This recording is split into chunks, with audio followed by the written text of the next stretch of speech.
आज हम अनएम्प्लॉयमेंट के बारे में डिस्कस करेंगे।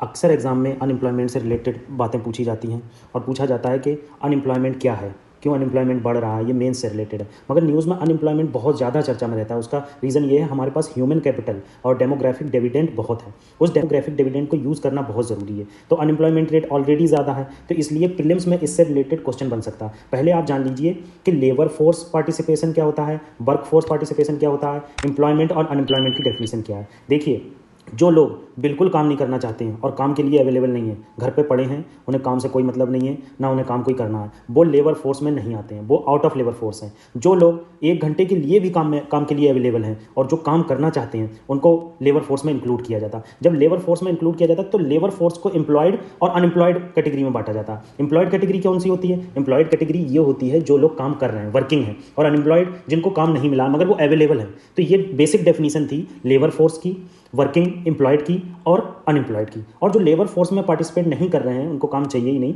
उनको कहते हैं हम, मतलब वो लेबर फोर्स से बाहर है। डिफरेंट टाइप के अनएम्प्लॉयमेंट के बारे में डिस्कस करेंगे। तो पहला इसमें अनएम्प्लॉयमेंट जो डिस्कस करने हम जा रहे हैं, ये डिसगाइज्ड अनएम्प्लॉयमेंट। डिसगाइज्ड अनएम्प्लॉयमेंट क्या होता है? मान लो एग्रीकल्चर है, मैं एग्जांपल से समझा रहा हूँ, डायरेक्ट डेफिनेशन कभी भी एग्जाम में नहीं पूछता, बहुत एक्सेप्शनल स्टेट लेवल के एग्जाम में पूछा जाता है। तो जैसे डिसगाइज्ड अनएम्प्लॉयमेंट है, ये क्या होता है? जो एग्रीकल्चर है उसमें चाहिए 2 बंदे, मान लो किसी खेत है 1 बीघा, जो नॉर्थ में बीघे में नापते हैं, और एकड़ मान लो, और चाहिए उसमें 2 लोग, मगर लगे हुए हैं 4-5 लोग। तो जो 4-5 लोग एक्स्ट्रा लगे हैं, एक्स्ट्रा इन द सेंस 4 लोग चाहिए थे, लगे हैं 8 लोग, 4 एक्स्ट्रा लगे हुए जो लोग हैं, उनको कहा जाता है डिसगाइज्ड अनएम्प्लॉयमेंट। जरूरत नहीं है उनकी, मगर वो वहां पर प्रेजेंट है। जैसे इसमें देखो लिखा है, more people are employed than actually needed. तो एग्रीकल्चर और अनऑर्गेनाइज सेक्टर का एक एग्जाम्पल है।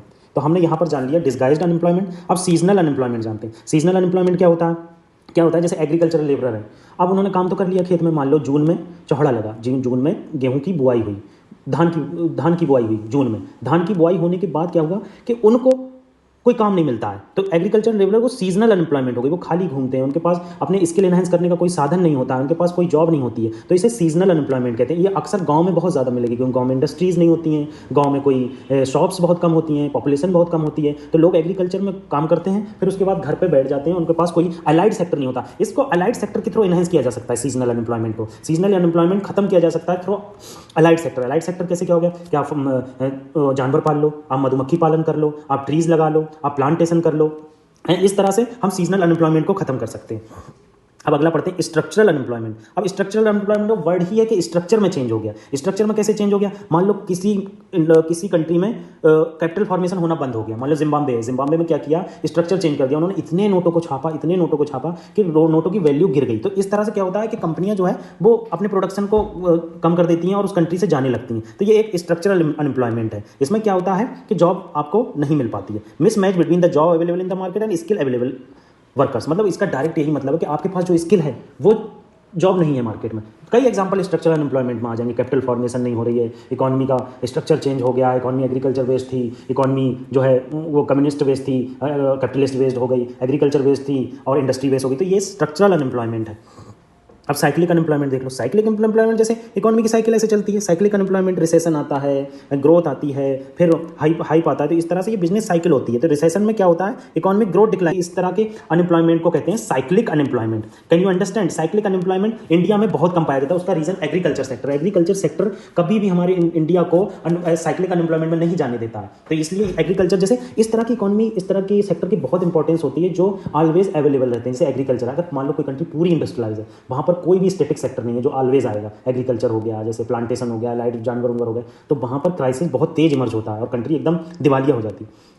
अब टेक्नोलॉजी का एम्प्लॉयमेंट, ये तो वही है कि टेक्नोलॉजी आपकी चेंज हो गई और आपकी कंट्री ने आर्टिफिशियल इंटेलिजेंस को इंट्रोड्यूस नहीं किया, रिसर्च नहीं की, कुछ डेवलपमेंट नहीं किया, तो दूसरी कंट्रियों ने आर्टिफिशियल इंटेलिजेंस पर बहुत वर्क किया। अब इंडस्ट्री वहां पर जाकर स्टेबलाइज होने लगी। अब जब वहां जाकर स्टेबलाइज होने लगी तो आपकी कंट्री से इंडस्ट्री चली गई, आपके प्रोडक्ट में डिग्रेडेशन आ गया, अनएम्प्लॉयमेंट बहुत ज्यादा बढ़ गया। इसको कहते हैं टेक्नोलॉजिकल अनएम्प्लॉयमेंट। आजकल ये चर्चा में बहुत है, इसको आप चाहें तो इंपॉर्टेंट करके नोट कर लीजिए।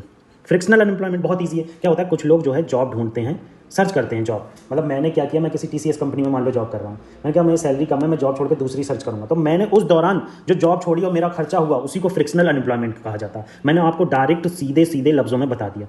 अब वल्नरेबल अनएम्प्लॉयमेंट वही है कि आपको प्रॉपर सिक्योरिटी नहीं मिल रही है सोशल सिक्योरिटी गवर्नमेंट के द्वारा, जॉब कॉन्ट्रैक्ट पर है, आपके दिमाग में टेंशन है, तो इस तरह से ये वल्नरेबल अनएम्प्लॉयमेंट होता है कि आपको वर्किंग इनफॉर्मली है, आपको जो है प्रॉपर जॉब कॉन्ट्रैक्ट नहीं है और सोशल सिक्योरिटी नहीं है। इस तरह के अनएम्प्लॉयमेंट को वल्नरेबल अनएम्प्लॉयमेंट कहा जाता है। तो आज हमने इकोनॉमी के बेसिक्स कॉन्सेप्ट के बारे में जाना, क्योंकि अनएम्प्लॉयमेंट बहुत न्यूज़ में रहता है। तो हमने जाना अनएम्प्लॉयमेंट क्या होता है, लेबर फोर्स पार्टिसिपेशन रेट क्या होता है, हमने जाना वर्किंग और एम्प्लॉयड किसे कहा जाता है, अनएम्प्लॉयड किसे कहा जाता है, डिफरेंट टाइप अनएम्प्लॉयमेंट के जाना। और सबसे ज़्यादा अनएम्प्लॉयमेंट इंपॉर्टेंट है, वो सबसे ज़्यादा स्ट्रक्चरल अनएम्प्लॉयमेंट है, जो अक्सर पूछता है, क्योंकि बच्चे स्ट्रक्चर में साइकिल को इंक्लूड कर देते हैं, साइक्लिक अनएम्प्लॉयमेंट को। तो स्ट्रक्चरल और साइक्लिक अनएम्प्लॉयमेंट में डिफरेंस जरूर देखना है।